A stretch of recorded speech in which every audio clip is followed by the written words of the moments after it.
La guerra, quizá la fuerza motora de la historia humana. El objeto de la guerra es vencer, pero ¿depende la victoria solo de la fuerza? Este arma asombrosa dominó la primera batalla decisiva entre Oriente y Occidente. ¿Venció solo por su poder? Este ejército era el mejor equipado del mundo. ¿Por qué entonces fue derrotado y humillado? Esta obra maestra de la ciencia estaba destinada a acabar con una guerra. Pero ¿por qué en cambio llevó al mundo al borde del desastre? ¿Se ganan las guerras con hombres y tecnología o con algo más antiguo y misterioso? ¿Cuál es el secreto de la victoria?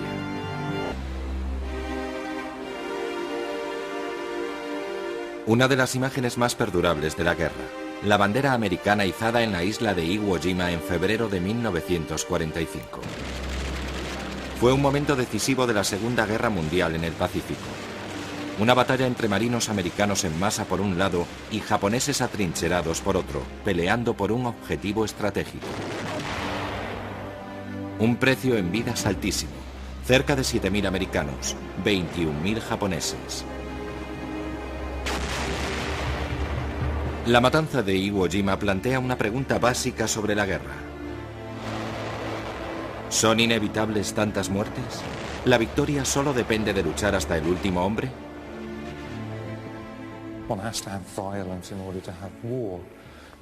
Para que haya guerra tiene que haber violencia. La guerra es un negocio donde hay mucho en juego.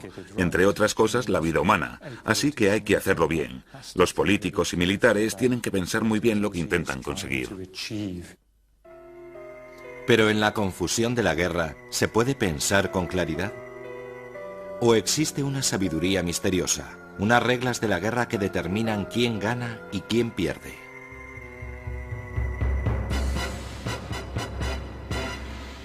La acción militar es de vital importancia para un Estado. Es una cuestión de vida o muerte, el camino para la supervivencia o la destrucción.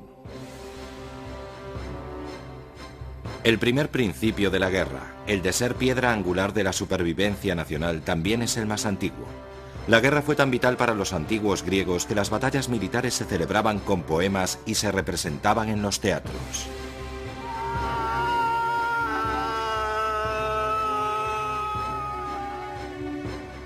Tierra de Persia, tu prosperidad ha sido destruida. La flor de los persas se ha marchitado, toda su fuerza se ha perdido. Las playas de Salamina están cubiertas de cadáveres. En su obra Los persas, Esquilo describe la primera batalla decisiva de la historia, la de Salamina, entre griegos y persas. Estamos en el siglo V a.C. Bajo el rey Jerjes, el poderoso imperio persa se expande hacia el oeste. Su enorme ejército y su flota ya han derrotado a los griegos en las Termópilas. Ahora a Jerjes le queda por librar una última batalla para lograr la victoria total. Salamina fue la última oportunidad de los atenienses de sobrevivir a la apisonadora persa. Durante los 50 años anteriores, los persas habían creado el mayor imperio del mundo y Grecia sería su siguiente conquista. Los atenienses lucharían desde sus barcos en el mar y si eran derrotados, lo perderían todo. Los atenienses llevan las de perder. Para vencer a Jerjes necesitan astucia y un arma secreta. Ese arma es un potente barco. El trirremo griego era entonces lo que el misil dirigido de nuestros días, pero su funcionamiento era un misterio que se perdió en la antigüedad, hasta que en los años 80 un profesor de historia y un arquitecto naval jubilados aunaron esfuerzos para resolver el enigma. Una investigación a fondo y una buena dosis de intuición permitieron hacer una reconstrucción histórica notable.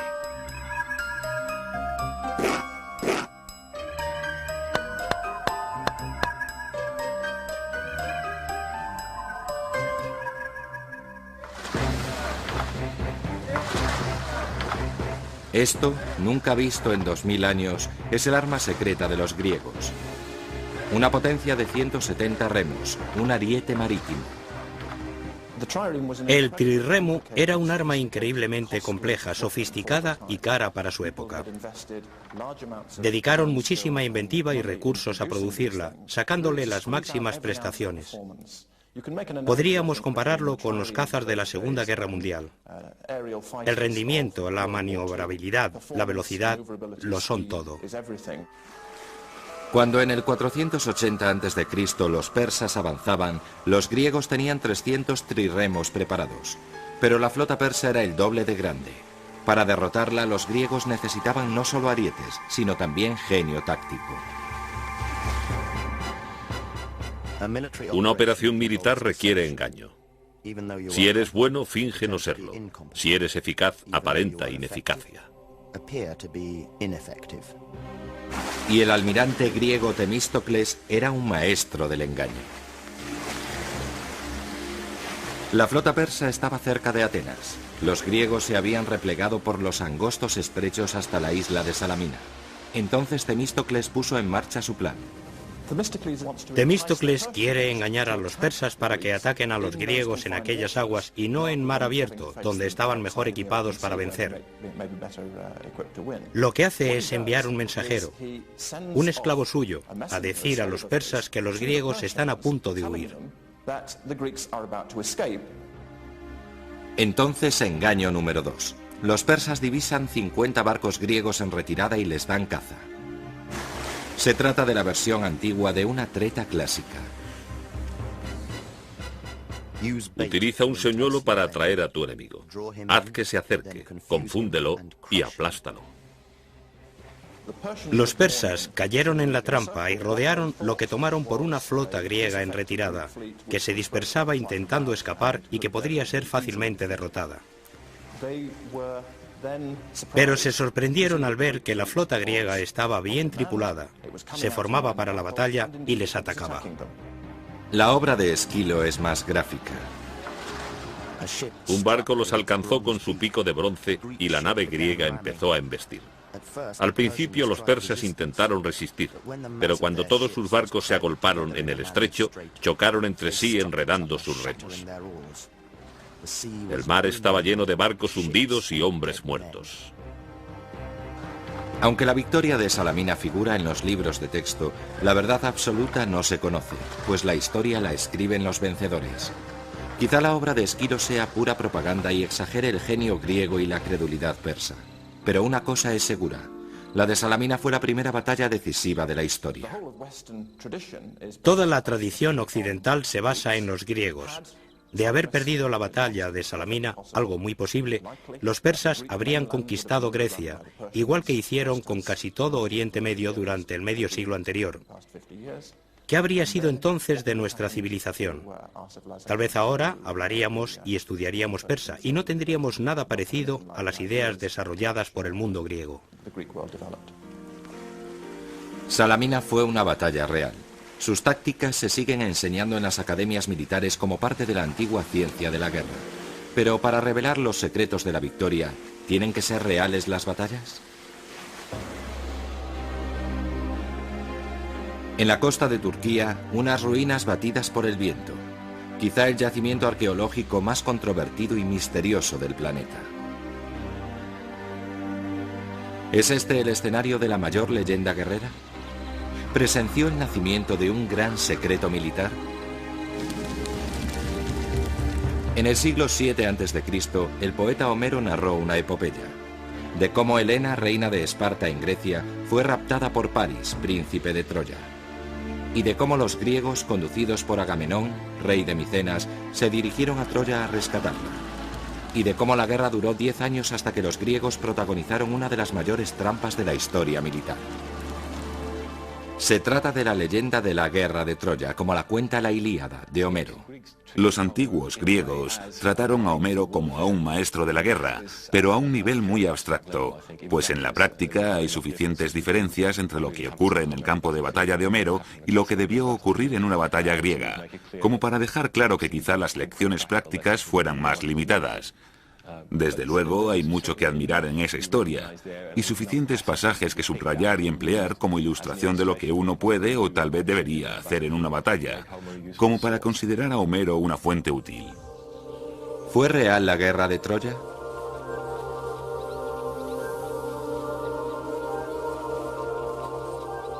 Los arqueólogos llevan más de 100 años trabajando en las ruinas de Troya, en Hisarlik. Han encontrado restos de 9 ciudades distintas que se remontan hasta la Edad de Piedra. La leyenda de Homero se sitúa a principios del siglo XIII a.C. Son los niveles 6 y 7 de la ciudad. Troya 6 era una ciudad magnífica. Construida sobre el 1900 a.C., tenía enormes murallas y atalayas, tal como las describe Homero. Pero según parece, no la destruyó la guerra, sino un terremoto en torno al 1260 a.C. Los supervivientes erigieron una nueva ciudad sobre sus ruinas. Troya 7, que era mucho más pobre. Las casas estaban apiñadas, tenían calderos de la Edad de Bronce y despensas excavadas en el suelo. Da la sensación de una ciudad sitiada. ¿Asediada por los griegos tal vez? Los indicios sugieren que la ciudad fue saqueada y arrasada. Pero la fecha está equivocada. Cuando cayó esta Troya, Grecia estaba sumida en el caos, incapaz de organizar una guerra exterior. ¿Fue alguna de estas ciudades la Troya de Homero? Los indicios arqueológicos dicen que no. Pero existe otra pista sobre el suceso más misterioso de aquella guerra legendaria. Según la leyenda, los griegos construyeron un caballo de madera, escondieron en su interior a sus mejores guerreros y fingieron la retirada. Los troyanos tomaron el caballo por un regalo de los dioses y lo metieron en la ciudad. De noche los guerreros salieron de su escondite, abrieron las puertas de Troya y el ejército griego asaltó la ciudad. Pero para los griegos el caballo era algo más que un animal. Representaba la presencia de un dios en la tierra, Poseidón, dios de los terremotos.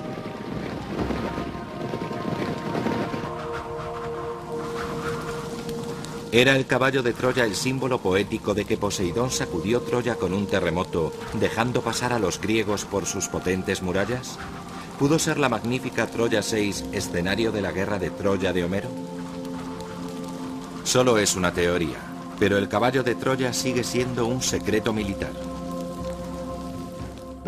Lo más interesante del caballo de Troya es que se ha convertido en ejemplo de ardid en la guerra, aplicado con un éxito espectacular. E imagino que inspiró directamente muchos episodios similares en la historia.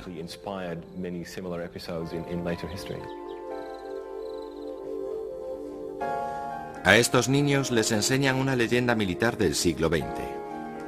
La invasión de Normandía el día D, en 1944.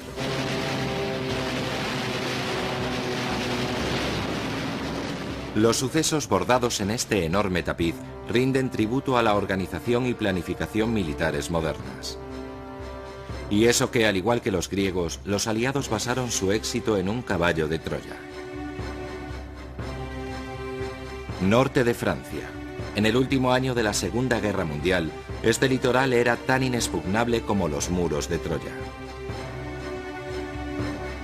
Hitler esperaba una invasión aliada e hizo de Francia una fortaleza. Hitler quería levantar una especie de muralla alrededor de toda Francia para que fuera impenetrable. Quería convertir a Europa en un verdadero castillo que habría que asediar. Y se dio cuenta de que el Canal de la Mancha sería como un gran foso muy difícil de cruzar. El nombre en código de la operación para romper la fortaleza europea era Señor Feudal. Desde su cuartel general en el sur de Inglaterra, el general Eisenhower la planeaba a fondo. Estudiar el terreno, examinar la distancia, la dificultad, la dimensión y la seguridad. Averiguar cómo eran las defensas alemanas, cómo estaban desplegadas sus tropas y cómo atacar las playas del norte de Francia fue una obra maestra de organización y valor. A la caída de la noche, los comandos se deslizaron hasta la costa enemiga para cerciorarse de que la arena soportaría el peso de los tanques aliados. La BBC pidió a sus oyentes fotos de vacaciones para que los cartógrafos aliados pudieran levantar planos detallados del terreno de la invasión. Y la resistencia francesa espió los búnkeres y nidos de ametralladoras alemanes. En Huyeran, un pueblecito cerca de Caen, vivía un anciano que había combatido en la Primera Guerra Mundial. Estaba ciego. Los alemanes lo conocían bien.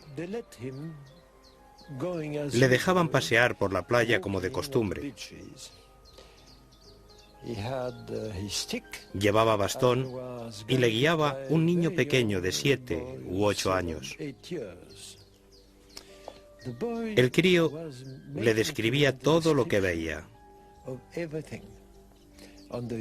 Por la noche, el ciego repetía a su mujer cuanto le había dicho el niño. Ella preparaba el informe y lo enviaba a Londres.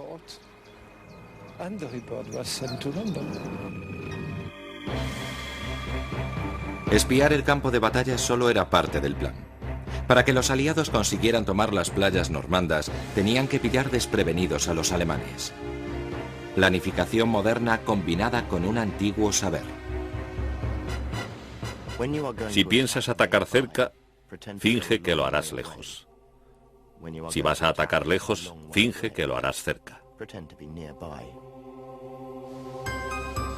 En Bletchley Park, en plena campiña inglesa, los decodificadores ingleses escuchaban los mensajes de radio alemanes. Tenían una máquina, un ordenador llamado Coloso, que leía las órdenes secretas del propio Hitler a sus tropas. Sabían que los alemanes esperaban una invasión, y que la esperaban donde no era.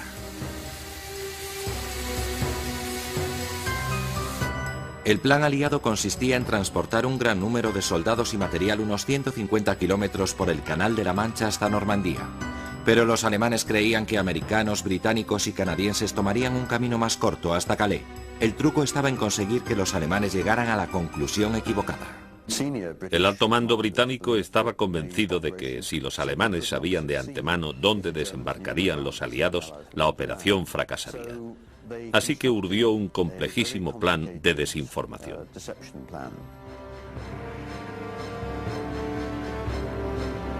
Los aliados construyeron un caballo de Troya, una ilusión de que las tropas se concentrarían donde los alemanes esperaban, enfrente de Calais.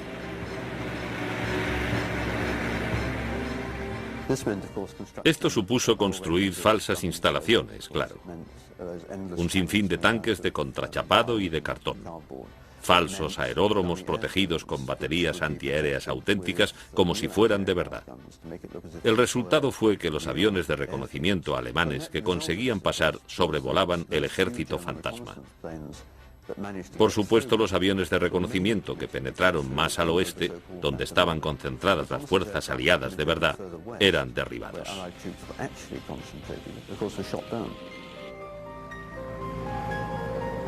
Camiones radio recorrían campos vacíos enviando señales que sugerían la presencia de miles de soldados.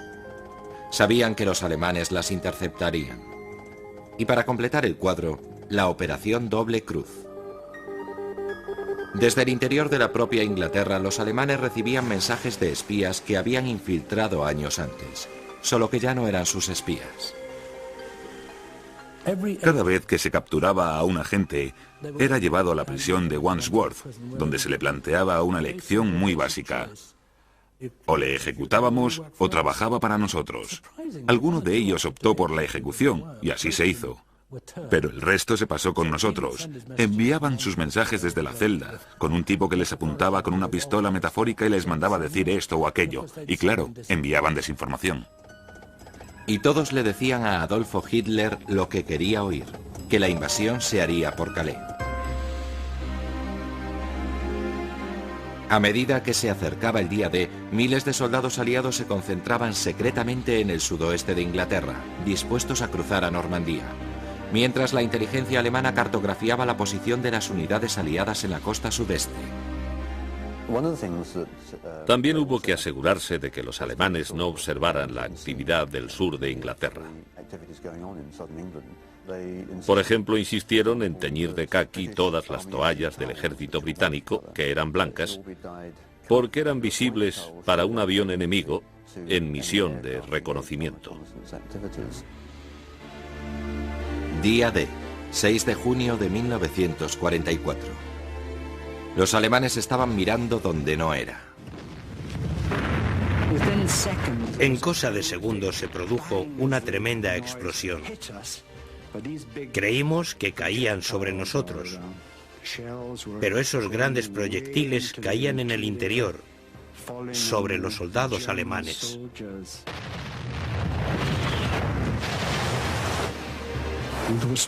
Las tropas estaban saltando y me dije, pobres diablos, espero que lo consigan. No me decidía a saltar del barco porque me parecía suicida. Había gente a 30 metros de nosotros, en casas y hoteles, disparándonos con ametralladoras. Corrimos por toda la playa con ese ruido infernal. Fue aterrador. Los cadáveres de soldados canadienses se amontonaban en la orilla. El día D abrió el camino hasta Berlín y hacia la victoria aliada en Europa. Fue una operación tan bien planeada, un caballo de Troya tan fácilmente aceptado, que los alemanes se negaron a verlo venir. El día antes del desembarco del día D, se envió un mensaje especial a la resistencia francesa que los alemanes tendrían que interceptar a la fuerza. Efectivamente, un joven oficial así lo hizo y fue a ver a sus superiores diciendo: miren, en este mensaje dice que los aliados invadirán mañana. Es un mensaje radiado por la BBC. ¿Qué les parece? Y el comandante dijo: no sea absurdo, ningún gobierno transmitiría sus intenciones por la radio nacional. Es un disparate. Así que la única persona que podía convencer a los alemanes de que el día D estaba a punto de llegar y que les habría permitido concentrar sus fuerzas no pudo hacerse escuchar. Tácticas elaboradas, juegos de engaño, secretos de la guerra. Pero el éxito militar no depende solo de astutas maniobras, sino también de armas inteligentes.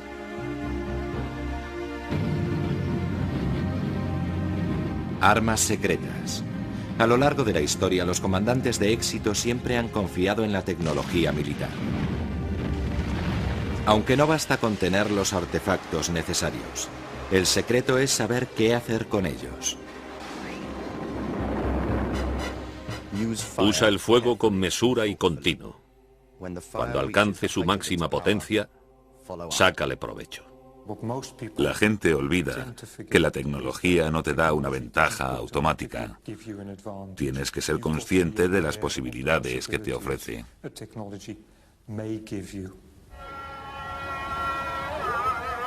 Estambul, en tiempos llamada Constantinopla, capital del Imperio Bizantino, que durante 1000 años dominó el Mediterráneo oriental. Buena parte de la fuerza del imperio procedía de un arma secreta.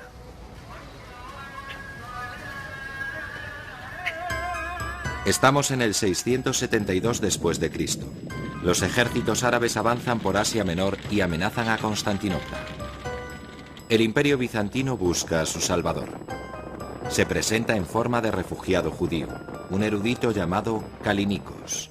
Kallinikos parece que había desarrollado un artefacto que podía emitir fuego desde una especie de lanzallamas. Es lo que actualmente se conoce como fuego griego. Cuando la flota árabe navegaba con el viento hacia Constantinopla, el mar ardió. Kallinikos perfeccionó este dispositivo, iba montado en los barcos de guerra, y cuando la flota bizantina salió al encuentro de la flota árabe, proyectaron este fuego griego desde el lanzallamas, que no solo destruyó los barcos árabes, sino que además sembró el pánico y la destrucción, provocando que dieran media vuelta, chocando entre sí, y huyeran en plena confusión.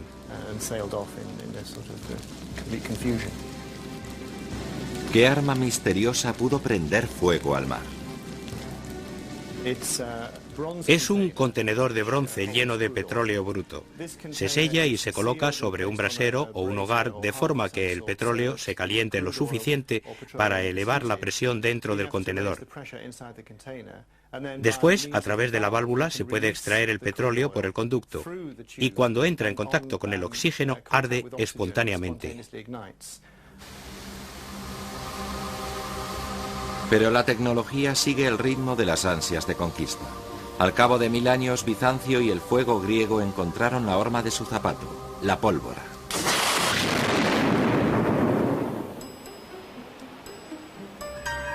En 1453, Constantinopla cayó en manos de los turcos, cuyos cañones disparaban proyectiles enormes a una distancia de más de 2 kilómetros.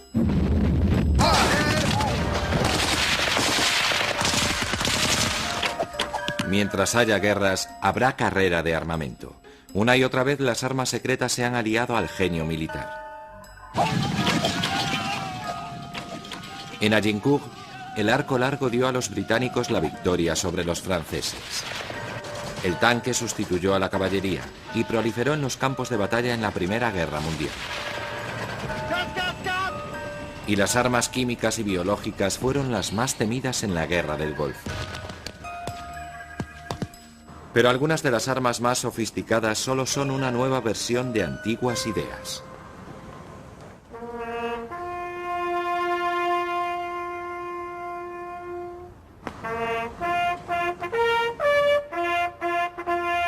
El barco más famoso de la historia británica. El 21 de octubre de cada año la Armada Real se concentra en el HMS Victory para celebrar la derrota de Napoleón en Trafalgar en 1805 y para recordar al almirante Nelson, que murió en la batalla.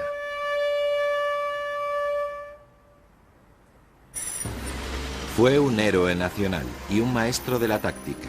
La aniquilación de los franceses en la batalla del Nilo y de los daneses en la batalla de Copenhague por Nelson figuran entre las mayores victorias navales de la historia. La habilidad de Nelson residía en el uso imaginativo de sus cañones, y en especial de la bala de cañón que rebotaba. Los cañoneros de aquella época usaban esa bala para aumentar su alcance. Rebotando, puedes recorrer otros cuantos cientos de metros y mantenerte fuera del alcance de la artillería enemiga. Una idea que se resucitaría siglo y medio después en una operación espectacular. Se han rescatado del mar restos de un arma secreta en la costa de Norfolk, al este de Inglaterra. Estos objetos oxidados eran prototipos de una bomba única de la Segunda Guerra Mundial. Una bomba diseñada para atacar un blanco muy especial.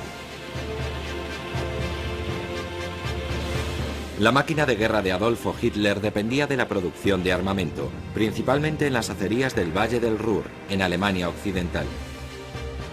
La energía de las fábricas de armamento procedía de 3 presas hidroeléctricas.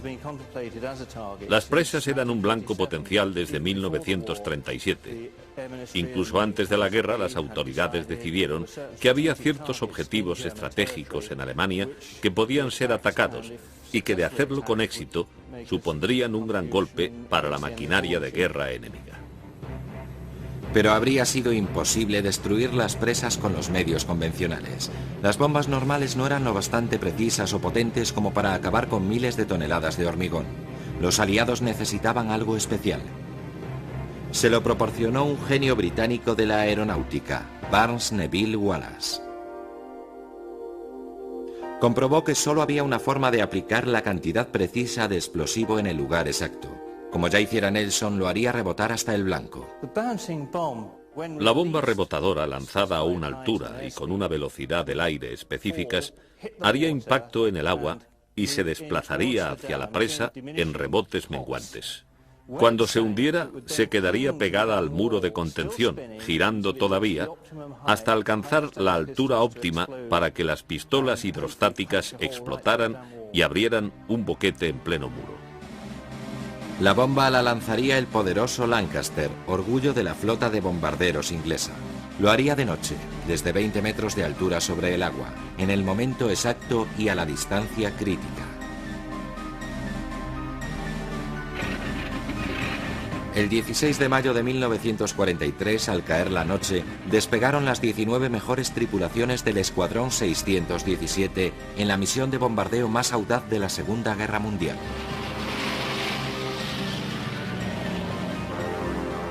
Volaron por debajo del espectro del radar, tan bajo que algunos aviones chocaron con cables de luz. Otros fueron derribados. La primera presa fue duramente defendida con fuego antiaéreo, cuando el primer Lancaster voló a ras del agua para soltar su bomba. Pero la presa aguantó. Un segundo avión hizo su pasada, y luego otro y otro. Cuando rebotó la quinta bomba, se abrieron las primeras grietas. El Ministerio del Aire acaba de emitir este comunicado.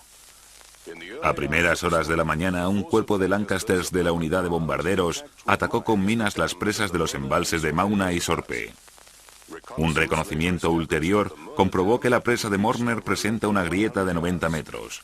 También se atacó la presa de Aida, que según nuestros informes también ha sido dañada. Los ataques se realizaron desde muy baja altura con gran valor y sangre fría, frente a una feroz resistencia. 130 millones de toneladas de agua derramándose por el valle, arrasándolo todo a su paso. De los 19 aviones, solo volvieron 11. Murieron 53 hombres. Salió caro en aviones y tripulación, pero se hizo el trabajo y creo que la historia demuestra que fue una acción eficaz. No detuvo la guerra, claro, pero fue un paso más.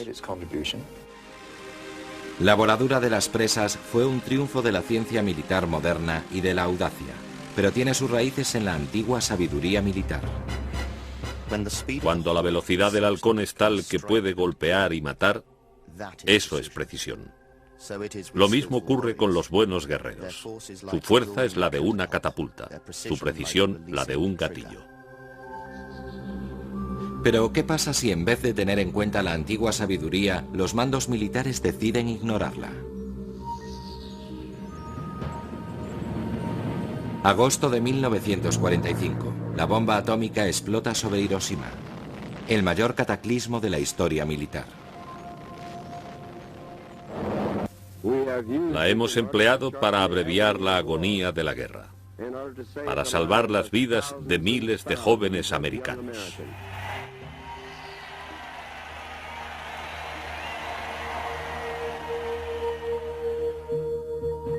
El uso de un arma aterradora para evitar un derramamiento de sangre parece una decisión lógica, ¿o no? Quizá la decisión de usar la bomba encierre más misterio del que parece. ¿Era necesario destruir 2 ciudades con blancos civiles en su mayor parte? ¿Era necesario o podían haber ganado la guerra sin hacer eso? Creo que esa es la pregunta fundamental. Recientemente los investigadores han profundizado en el misterio de la bomba. Quizá había 2 motivos para usarla. Uno, el anunciado públicamente, el otro, secreto.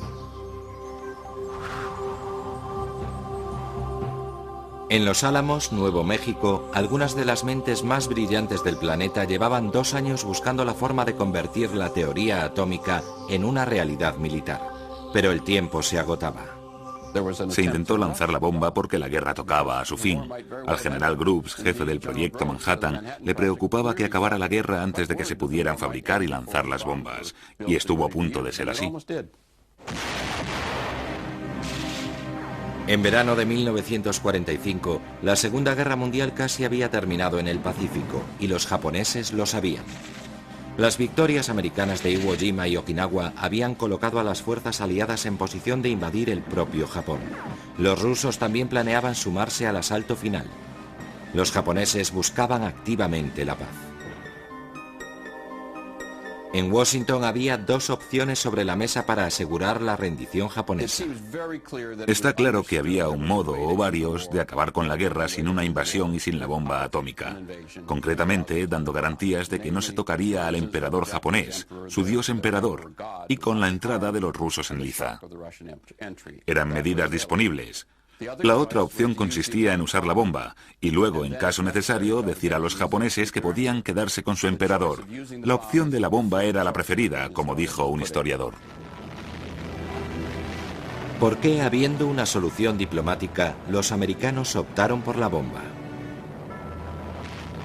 La respuesta al misterio quizá resida en uno de los estadistas más influyentes y menos recordados del siglo XX. James Burns, secretario de Estado del presidente Truman. Se mire por donde se mire, en la decisión de acabar o no la guerra por la negociación o haciendo entrar a los rusos, él es la figura clave. Es James Burns quien controlaba la toma de decisión a tomar.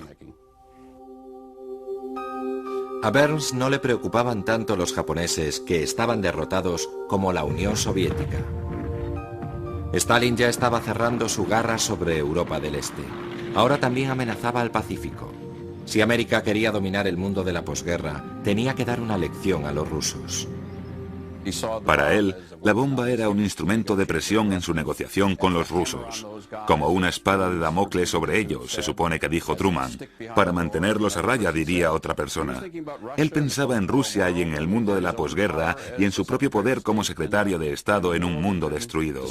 Con ella, los Estados Unidos se alzarían como primera potencia mundial y él, como secretario de Estado, dispondría de ese nuevo armamento. Los historiadores sostienen que la bomba atómica no se usó para derrotar a Japón, sino como advertencia a los rusos. Una opinión polémica. No creo que por entonces Truman fuera consciente de que el siguiente conflicto que afrontarían los Estados Unidos sería con la Unión Soviética. Y aunque lo supiera, aún creía que las bombas atómicas eran un arma más. Todavía no eran algo especial como lo son hoy en día.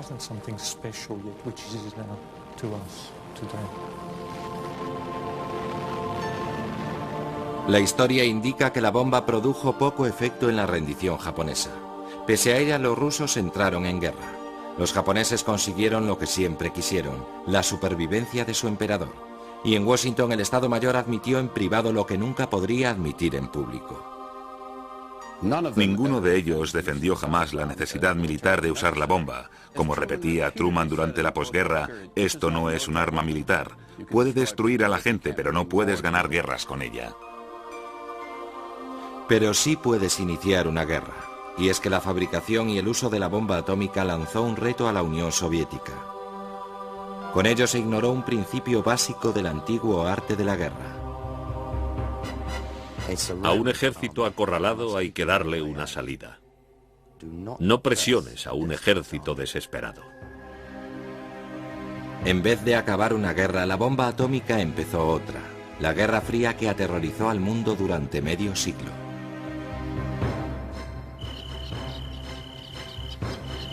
Este es el Valle de la Muerte, un campo de batalla en Crimea junto al Mar Negro, en Rusia. Es la escena de una operación de caballería británica inmortalizado en la poesía, la carga de la caballería ligera. Media legua, media legua, media legua más. Por el Valle de la Muerte corren 600 jinetes. Nunca su gloria se desvanecerá. Salve a la caballería ligera, a los 600 nobles. Miró hacia abajo y vio al enemigo tomar. Los descendientes actuales de la caballería ligera siguen contando la historia de la carga. Ahora capturaré el cañón porque es un signo de victoria y para ello desplegaré a la caballería ligera. Es una historia de valor y de victoria, arrancada de las fauces del desastre. Lo que quiero decir es que fue un lío absoluto. La carga de la caballería ligera ignoró siglos de ciencia militar. Cuando los generales son débiles y carecen de autoridad, y las instrucciones no son claras, se induce el motín. 1854. Los británicos luchan con los rusos por el control del Mar Negro. Los rusos han capturado posiciones de artillería británica en las colinas próximas a la ciudad de Balaclava. El comandante británico Lord Raglan se ve obligado a vengarse. Raglan sabe que sería una vergüenza dejar que capturen sus cañones en la batalla, así que tienen que hacer algo al respecto. Ordena a la caballería que vuelva a tomar las colinas. Pero los comandantes de caballería de Raglan, Lord Lucan y Lord Cardigan, se odiaban mutuamente. En una grotesca falta de comunicación, malinterpretan la orden y dirigen la caballería ligera hacia un objetivo equivocado. Lord Lucan cabalga hasta Lord Cardigan y le ordena que ataque desde el Valle Norte, cuando 3 de sus flancos están siendo defendidos por la infantería y la artillería rusas. Al ejército le gustan los lugares altos y le disgustan las tierras bajas. Es una orden suicida. Lord Cardigan pide una aclaración a Lucan y le dice: «Señor, es una operación muy peligrosa. ¿De verdad debemos hacerlo?» Y Lord Lucan le contesta: «Esas son sus órdenes, limítese a cumplirlas». Lo sucedido después se sigue recreando hoy en día en las paradas militares inglesas. La carga emprendió la marcha al paso y siguió al trote. Y cuando llevaban bajando un corto trecho del valle, los rusos abrieron fuego de artillería a un lado, y poco después de frente, y después el otro lado. Entonces los hombres cometieron un error clásico en una operación militar: entrar en fuego cruzado. Evidentemente cabalgaban en formación, es decir, que un disparo puede atravesar a un hombre y herir al siguiente. Así se produjo la carnicería contra la caballería ligera antes de que alcanzara su objetivo.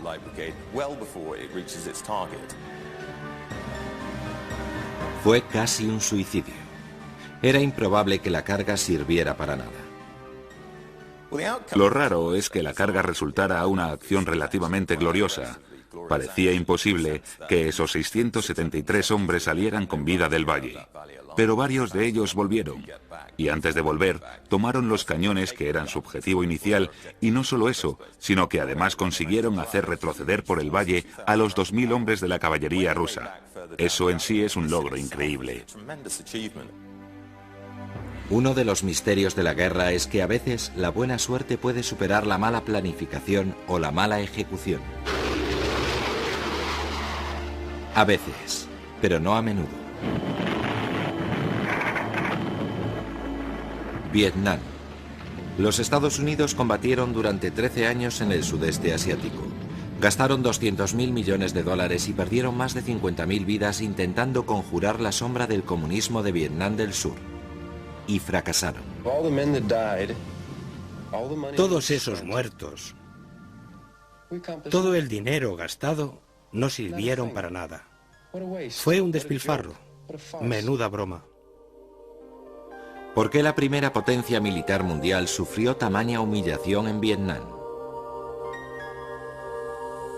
Quizá porque su oponente, Ho Chi Minh, conocía mejor el antiguo arte de la guerra.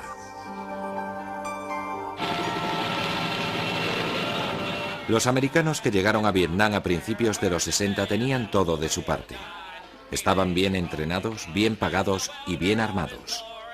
Sus oponentes, un ejército comunista en el norte y las guerrillas del Vietcong en el sur, tenían equipos desvencijados. Parecía que podían ser derrotados fácilmente. Aquí todo el mundo quiere encontrarse con el Vietcong, quiere verlo y dispararle. Yo he visto algunos. La gente dice que son imaginaciones mías, pero los he visto. Una confianza fuera de lugar. Las reglas de la guerra exigen claridad y un objetivo concreto. Estados Unidos estaba convencido de su deseo de derrotar al comunismo, pero era reacio a llevar el conflicto hasta su conclusión lógica. No pensaban tocar Vietnam del Norte. Lo bombardearían, pero no lo invadirían con infantería. Con eso no llevarían al límite al régimen de Vietnam, poniendo en juego su supervivencia. Cosa que, habida cuenta de lo que estaba en juego en el conflicto, tenían que haber hecho los americanos para ganar la guerra.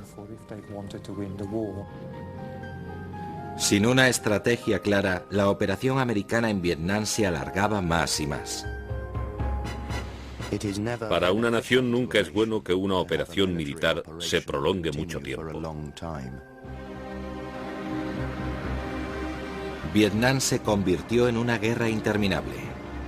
Y los militares americanos se sentían víctimas de las protestas en su país y de las frustraciones en el campo de batalla. Las aldeas eran como patios de colegio donde podías hacer lo que quisieras. Yo personalmente nunca cometí actos personales de violencia contra civiles. Siempre actué contra la propiedad. Disfrutaba quemando las cosas. Quemé cuanto me vino en gana. El teniente dijo que saliéramos y matáramos a todos. Estaré vigilando. Si no matáis a todos, os mataré a vosotros. Así que creo que esta vez maté a 18 o 20. Tras la matanza de 102 personas en My Lai, el consejo de guerra del teniente Calley no apaciguó mucho a un público cansado de ver las imágenes de muerte y destrucción de la primera guerra televisada.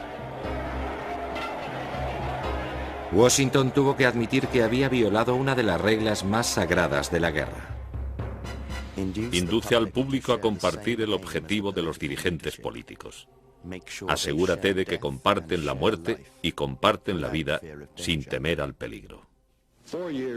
Hace 4 años y 2 meses, cuando llegué a este despacho de presidente, El problema más difícil que afrontaba la nación era la interminable guerra de Vietnam. 550.000 americanos estaban en Vietnam. 300 de ellos morían semanalmente en acción y otros cientos estaban prisioneros en Vietnam del Norte. Y las negociaciones de paz no avanzaban. Esta noche, por fin ha llegado el día por el que todos hemos trabajado y rezado. Hemos impedido la imposición por la fuerza de un gobierno comunista en Vietnam del Sur.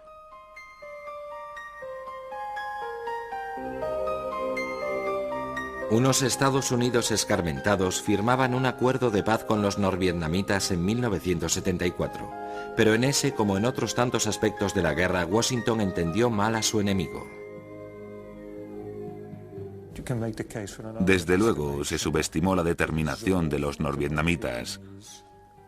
Además, la gran aversión a la potencia extranjera proporcionó el apoyo popular a los norvietnamitas en el sur, lo cual tuvo su importancia en la continuación de la guerra. No fue solo perseverancia. Ho Chi Minh y sus colegas del Vietcong sabían cómo hacer que a América le saliera el tiro por la culata. Los hábiles en lo heterodoxo son infinitos como el cielo y la tierra. Atacan y vuelven a atacar. Y el Vietcong era cualquier cosa menos ortodoxo. Se escondían en una red de túneles que se adentraba mucho en el interior. Se ocultaban en la selva incluso cuando los americanos creían haberlos encontrado. ¿Qué pasa con los Vietcong cuando los identificas? Se te escurren entre los dedos, simplemente. Y cuanto más pánico tenían los americanos, más apoyo conseguía Ho Chi Minh.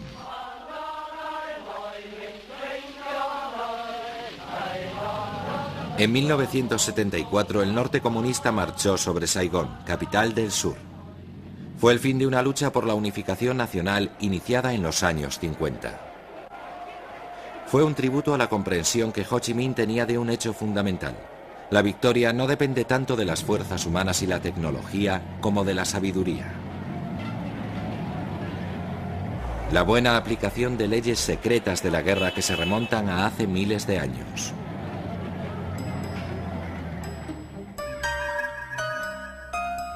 Datan de antes de los comienzos de la historia militar escrita en China, en el siglo IV a.C.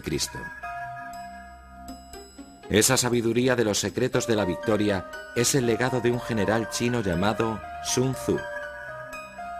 Sun Tzu fue un genio militar y lo demuestra al ser capaz de ir más allá de las preocupaciones tradicionales de un militar, que son las de sus propias fuerzas. Sus principios estratégicos tratan sobre el duelo mental dinámico con el enemigo, cuando la mayoría de los comandantes se contentarían con hacer formar a sus fuerzas, enviarlas a la batalla y dejar que ganen solas.